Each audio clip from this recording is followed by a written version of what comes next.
Hello and welcome to Faith, Hope, Love. It's your weekly podcast that talks about the Bible using teachings and stories and illustrations. Listen, remember we talked about the language of God? We talked about the language of God. I just felt my spirit to bring another episode about the language of God. If you didn't watch that episode, I think it's about 2 weeks or 3 weeks ago, go back and watch it. We talked about tongues and we used the scripture that says, he that speaketh in unknown tongues, speaketh not unto man but unto God.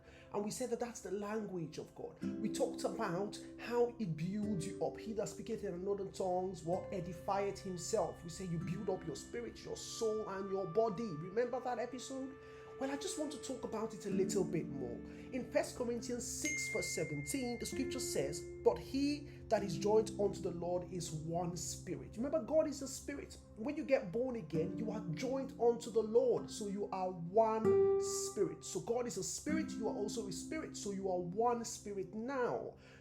The question is, how does that connect to the language of God? Take a listen.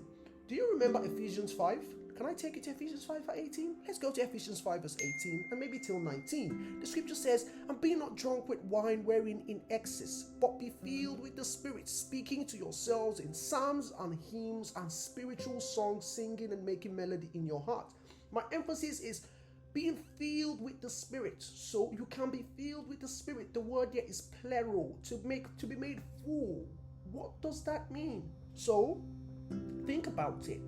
If I'm a spirit and I'm joined to the Lord and I'm one spirit, when I speak in tongues, I get more conscious of the Spirit. So what then happens, I don't speak from my flesh, I don't speak from my mind, I don't speak from my soul, I speak from my spirit. When I speak in tongues, when I sing in tongues, I am made full of the Spirit.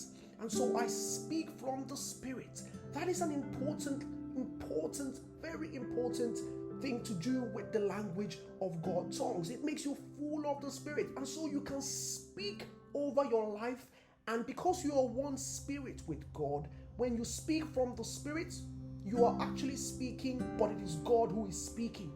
When you talk from the Spirit, God is actually talking. When you talk to a mountain and say, be thou cast away from here, and you're saying it from your spirit, what happens? It is God actually speaking. So do you want God results in your life? Speak in tongues. When you speak in tongues, you become full, plural. You become full of the Spirit. Then when you speak, it is no longer you that's speaking, it's God. Listen, you've had a problem for a very long period of time. You're talking and talking. Stop. Go and speak in tongues. When you are full of the Spirit, now talk. It is no longer you talking. It is God talking, because you are joined to the Lord and you are one spirit. So when you speak from your spirit, it is exactly God speaking. You can get God results by speaking the language of God. That's all I have for you this week. And until next week, remember, speak in tongues and change things.